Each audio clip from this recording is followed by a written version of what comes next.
నమస్తే, welcome to KK news. నేను Sridevi. AP Congress పార్టీలో కొన్నాళ్లుగా జరుగుతున్న చర్చ అందరికీ తెలిసిందే. Party AP chief YS Sharmila అనుసరిస్తున్న విధానాలను సీనియర్లు తీవ్రంగా తప్పుపడుతున్నారు. ఆమె ఏకపక్షంగా రాజకీయాలు చేస్తోందని, వ్యక్తిగత అజెండాను ప్రజలపైన పార్టీ పైన రుద్దుతోందని చెబుతున్నారు. ఇక దీనిపై పెద్ద ఎత్తున పార్టీలోనూ చర్చ జరుగుతోంది.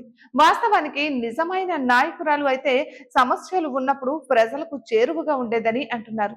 ఇక ప్రస్తుతం రంజాన్ మాసాన్ని పురస్కరించుకుని రాష్ట్రంలోని ముస్లింలకు ఆమె చేరువగా ఉండేదని, ఇఫ్తార్ బిందులు ఇచ్చి ఉండేదని చెబుతున్నారు. కానీ ఆమె హైదరాబాద్ నుంచి కాలు బయటకే పెట్టకుండా సొంత పెత్తనం, సొంత రాజకీయాలు చేస్తున్నారని పెద్ద ఎత్తునే విమర్శలు వస్తున్నాయి. అయినా షర్మిల ఎవ్వరిని లెక్క చేయకపోవడం గమనార్హం. ఎవరు ఎన్ని అన్నా ఆమె పట్టించుకోవడం లేదు. ఇక దీంతో సీనియర్లు విసిగిపోతున్నారు. ఫలితంగా ఎవరికి నచ్చిన దారిలో వారు నడుస్తున్నారు. ఇప్పటికే ఒకరిద్దరు కీలక నాయకులు పార్టీకి దూరంగా ఉన్నారు.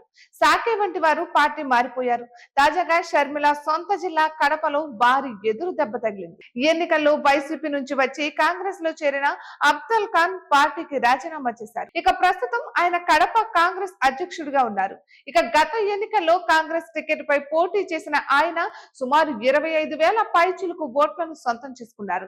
అయితే పార్టీ ఓడిన తర్వాత షర్మిల అసలు తమను పట్టించుకోవడమే మానేసిందని, వ్యక్తిగత రాజకీయాలు చేస్తున్నారని, అందుకే తాను పార్టీని వీడానని అఫ్జల్ చెప్పుకొచ్చారు. ఇక షర్మిలకు రాజకీయాలు అనవసరమని ఒకంత కఠినంగానే వ్యాఖ్యానించారు.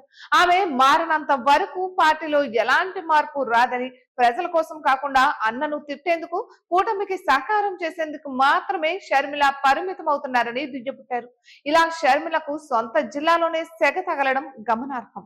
ఇటువంటి మరెన్నో వీడియోస్ కోసం కేకే న్యూస్ తెలుగు ఛానల్ ని సబ్స్క్రైబ్ చేసుకోండి.